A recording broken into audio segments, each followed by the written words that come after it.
వీటిలో బ్రేకింగ్ చూస్తున్నాం. కొల్లాపూర్ స్వతంత్ర అభ్యర్థి శిరీష్ ఆలియాస్ పరిలెక్క తమ్ముడిపై గుర్తు తెలియని వ్యక్తులు దాడి చేశారు.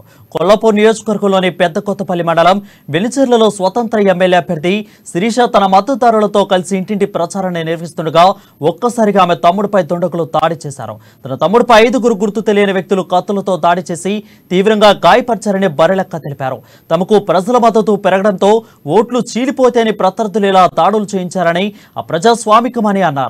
నిరుద్యోగులకు న్యాయం జరగాలని తాము పోరాడుతున్నామని, యువత నిరుద్యోగుల తరపున స్వతంత్ర అభ్యర్థిగా ఎన్నికల బరిలో ఉన్నానని, ఈ దాడికి పాల్పడిన వారిని గుర్తించి చర్యలు తీసుకోవాలని పోలీసులకు ఫిర్యాదు చేశారు. తనకు తన కుటుంబానికి ప్రాణహాని ఉందని, పోలీస్ ప్రొటెక్షన్ ఇవ్వాలని ఆమె కోరారు. ఈ ఘటనపై ఎన్నికల కమిషన్ కు ఫిర్యాదు చేస్తామని ఆమె తెలిపారు. ఎన్ని కుట్రలు చేసినా వెనక్కి తగ్గేది లేదని, నిరుద్యోగ యువత కోసం పోరాడుతున్నామని కొల్లాపూర్ స్వతంత్ర అభ్యర్థి శిరీష తెలిపారు.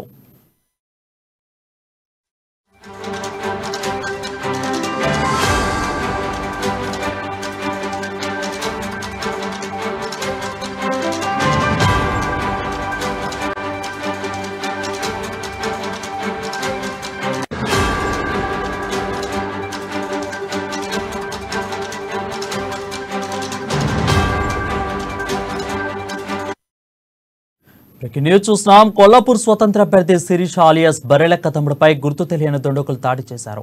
కొల్లాపూర్ నియోజకవర్గంలోని పెద్ద కొత్తపల్లి మండలం వెలిచెర్లలో స్వతంత్ర ఎమ్మెల్యే అభ్యర్థి శిరీష మద్దతుదారులతో కలిసి ఇంటింటి ప్రచారాన్ని నిర్వహిస్తుండగా ఒక్కసారిగా ఆమె తమ్ముడిపై దుండగులు దాడి చేశారు. తన తమ్ముడిపై 5 గుర్తు తెలియని వ్యక్తులు కత్తులతో దాడి చేసి తీవ్రంగా గాయపరిచారని బర్రెలెక్క తెలిపారు. తమకు ప్రజల మద్దతు పెరగడంతో ఓట్లు చీలిపోతాయని ప్రత్యర్థులు దాడులు చేయడం అప్రజాస్వామికమని అన్నారు. నిరుద్యోగులకు న్యాయం జరగాలని తాము పోరాడుతున్నామని, యువత నిరుద్యోగుల తరపున స్వతంత్ర అభ్యర్థిగా ఎన్నికల బరిలో ఉన్నానని, ఈ దాడికి పాల్పడిన వారిని గుర్తించి చర్యలు తీసుకోవాలని పోలీసులకు ఫిర్యాదు చేశారు. తనకు తన కుటుంబానికి ప్రాణహాని ఉందని, పోలీస్ ప్రొటెక్షన్ ఇవ్వాలని ఆమె కోరారు. ఈ ఘటనపై ఎన్నికల కమిషన్ కు ఫిర్యాదు చేస్తామని ఆమె తెలిపారు.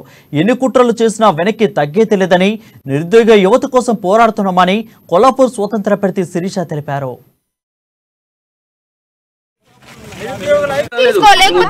లేపేస్తాం అంటున్నారు.